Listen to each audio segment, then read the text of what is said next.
வச்சு அந்த பிரார்த்தனை பண்ணும் பொழுது பிரார்த்தனை பண்ணக்கூடிய இதயத்தை நான் உருவாக்கி எது கிடைக்கிறதோ அதற்கு நான் தயாராக இருக்கிறேன்.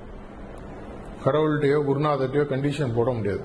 எனக்கு இந்த முன்னேற்றத்தை கொடுங்க, எனக்கு இவ்வளவு பணத்தை கொடுங்க, இந்த பதவியை கொடுங்க, இந்த செல்வத்தை கொடுங்க, என் குடும்பத்தை நல்லா வச்சுக்கோங்க அப்படின்னு கண்டிஷன் போட முடியாது. கேட்கலாம், ஆனால் அதற்கு என்னுடைய இதயம் தயாராக இருக்கிறதா? இதை பத்தி ஒரு முறை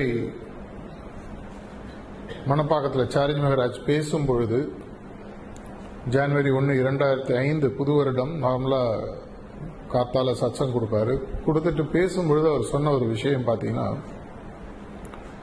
உலகத்தில் இன்னைக்கு பிராக்டிஸ், அவர் சொன்னது 2005, பிராக்டிஸ் பண்றவங்கள உண்மையான அபியாசிகள்ன்றவங்கள ஒரு கை விரல்ல எண்ணிடலாம் அப்படின்னு சொல்லி சொன்னார்.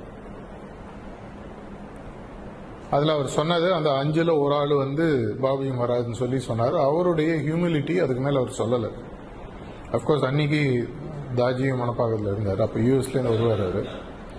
ஸோ 3 பேர் எடுத்து பார்த்தீங்கன்னா பாபுஜி, சார்ஜ் மகராஜ், தாஜின்னு இன்னும் 2 பேர் தான் பாக்கி. இந்த பயிற்சியானது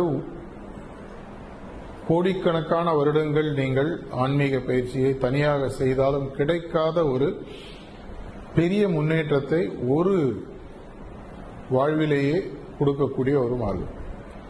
இது நம்ம எல்லாருக்கும் புத்தக அறிவு உண்டு.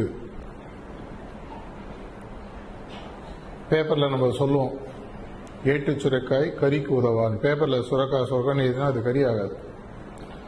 எந்த ஒரு கருத்தும் செயலாக மாறாத வரைக்கும் அது வெறும் தேரி தான்.